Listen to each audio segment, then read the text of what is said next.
ক্রমিক পূর্ণ সংখ্যা নির্ণয় করুন যাদের বর্গের অন্তর কত 47। ঠিক আছে, এই ধরনের অঙ্কের ক্ষেত্রে শর্টকাটে আমরা করতে পারি কি, একটি সংখ্যা হবে গিয়ে 47 বর্গের অন্তর যোগফল 1/2 সমান সমান 48/2 সমান সমান 24, আর হবে বর্গের অন্তর -1/2। ঠিক আছে, তাই 46/2 সমান সমান 23। এটা আপনি আরেকভাবে করতে পারবেন, আমি দেখাচ্ছি। হ্যাঁ, ধরলাম বড় সংখ্যাটি ক্রমিক যে পূর্ণ সংখ্যা তার একটা বড় সংখ্যা থাকবে না, একটা এক্স আর একটা কত x+1, তো x+1² থেকে আমরা x² বাদ দিব, কারণ ক্রমিক বর্গ সংখ্যার অন্তর, তো একটা ক্রমিক বর্গ সংখ্যা একটা বর্গ সংখ্যা, এই দুইটার অন্তর কত দেওয়া আছে 47।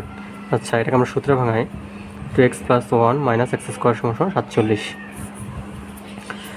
বাদ 2x সমান কত 47 বিয়োগ 1 কত 46, তাহলে x এর মান আসবে 23। তো একটা যদি 23 হয় আর একটা কত আমরা বলছি x+1। ঠিক আছে, আর একটা কত 23 + 1 সমান 24।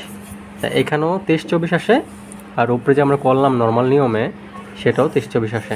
যেটা ইচ্ছা সেটা আপনি করতে পারেন।